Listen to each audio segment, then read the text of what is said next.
Here we are in art history 2. We are really on our first class, but I've divided it in 2 sections. So the class starts with the medieval era, with the Gothic, and now we're going into the actual Renaissance. Now let me tell you some ideas. So the Gothic starts with France. The Renaissance, it's all about Italy. You know, that's why Italy is so famous, so loved, so inspiring to so many people. I mean, a lot of people, when they travel to Europe, they want to go to Italy. I mean, because Italy has this history, not just of the Romans, but then with the Renaissance, the return of like the early Western civilization, but then with geniuses like Da Vinci, Michelangelo, Raphael, all that stuff. So you really have to know a little bit about Italy so that when you go there, you understand the grandeur. Now, basically, let's go to Italy around 1200s, okay? Around 1200s. Who is the big person in Europe? France, right? France, the Gothic, blah, blah, blah. So you're going, at that time, you have that influence in Italy coming from France, but there's another influence. And that influence is coming from Istanbul, from Turkey, from Byzantium, okay? So we have Gothic influence, we have Byzantium, which is Turkey or Istanbul, you know, Turkey. And what is the influence from Turkey and Byzantium? And this is all for Italy, of course. This is all influencing Italy in 1200, right? What is coming from Byzantium? Well, when the barbarians, quote unquote, attacked Rome and destroyed the Roman Empire is like a corporation. They're very smart. Before they had fallen, they had another branch in the east. You know, you have Apple Store in New York, you have Apple Store in Shanghai, right? So if the Apple Store in New York burns down, you can still sell apples in Shanghai. So earlier on, you know, 300, before, around that time, the empire had opened a great branch in Istanbul because the empire had grown so large that you could not control the people in the Near Eastern part of the empire as effectively from Rome. So even though the Western Roman Empire fell, the Eastern Roman Empire continued. And so this Eastern Roman Empire has a remarkable influence on Europe after the Romans fell, after Rome fell. So this influence from Constantinople is Roman grandeur, but also and Christian, because the empire had become Christian before the end. And what is the look? So if the Gothic influence is like religion, and let's just talk about drama. The Gothic has a lot of drama, okay? Byzantium, the influence is gold. That's why you see all this gold and these pictures with gold leaf, a lot of gold, because it has the splendor of old Rome, but even more splendid because it's in Asia. You know, more resources, more minerals, more materials. So the offshoot of the Roman Empire in Istanbul, in Byzantium, was even more splendid, right? So you have drama from the Gothic, you have gold from Byzantium, and these are all styles, these are all like fashions that are coming together in Italy at this time. Now let me show you some of the great masters of the early or pre-Renaissance. This is not the Renaissance yet, this is a little bit more medieval, but it's all getting mixed up. Take a look at this, you know. We have Cimabue, Madonna enthroned. We're talking about, this is the 13th century, 1280. Remember, the century is always one number over the years, right? So if you have 1200s, it's a 13th century. If you have the 14th century, it would be 1300s. Anyway, this is Cimabue, the Madonna enthroned. So here you see again the emphasis on Christianity, the emphasis on the Virgin Mary, which is huge in the eastern and all over, but in the eastern part of the empire, you have this this love for the Virgin. And you know, Right now, we're going to start talking about paint. This is a class where there will be a lot of paintings. These paintings, like the Madonna enthroned, the end of Middle Ages, beginning of Renaissance paintings, are in tempera.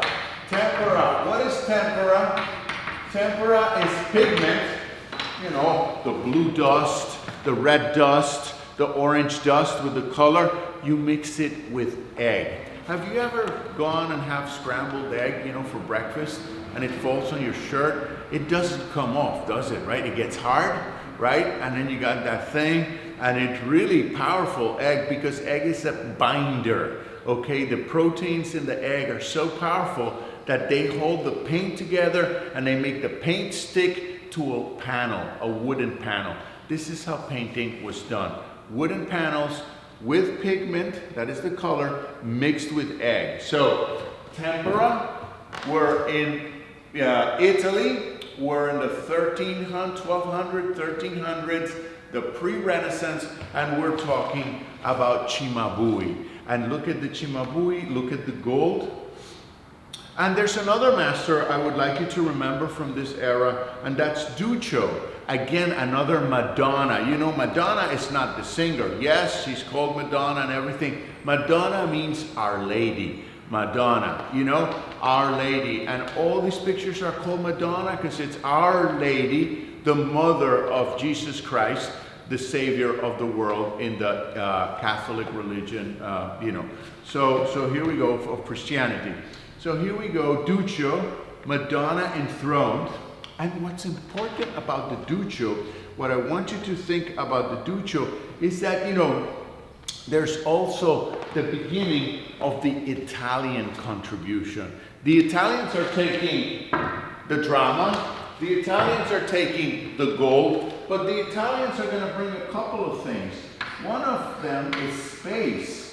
The Italians are worried about space. How do I put the body? I mean, how is the body fit in space? And also, you know, they're also going to be worried about the body itself.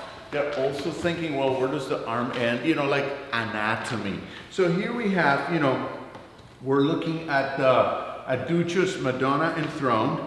And you see it's tempera on panel, like we have said. See how fluid, it starts flowing. There's a little bit more motion, like in Chinese art. Not really. China is all fluidity, but it's not Egyptian anymore. You know, it has a little bit of something going on.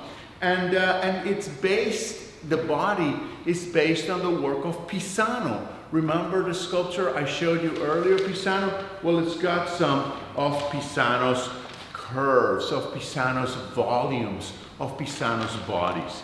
Now, this is the back of the Maestà altar. That's that piece by Duccio I just showed you. And in the back of the Maestà altar by Duccio, you're going to see an annunciation of, you know, the death of the Virgin, you know. So there is an angel that comes and announces, you know, the Virgin that she's going to pass away, right? It's in tempera, it's a little piece, and it's perhaps the first picture of inside.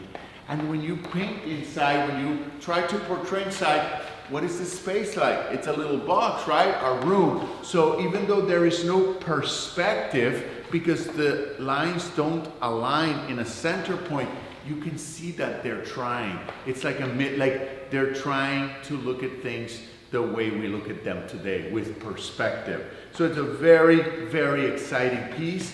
The Maestà altar by Duccio. I need you to remember Cimabue, Madonna, Duccio, Madonna, and now we are coming to the great of the greats, the great Giotto. I'm going to show you the work of perhaps the most revolutionary artist of that time, and his name was Giotto.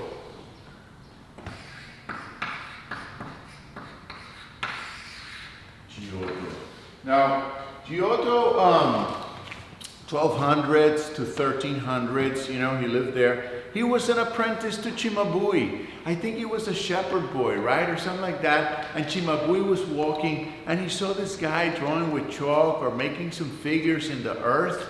And Cimabue said, this boy has such a capacity. And he took him under his wing and he trained him. So Giotto comes from Cimabue. Now, this is the Padua Chapel, okay? This is the Padua Chapel. It's called the Arena Chapel in Padua. And here, look at some frescoes. The new technique that we'll be talking about is fresco. This is the beginning of the Renaissance. We have tempera, which is what? Egg. Egg on wood. And now we're going to have fresco. Fresco means fresh. You know, maybe you take your girlfriend out to have dinner al fresco. You know, they serve you some nice wine, some Chianti, let's have some pasta. We're out there al fresco. Fresco means fresh, and it means fresh paint.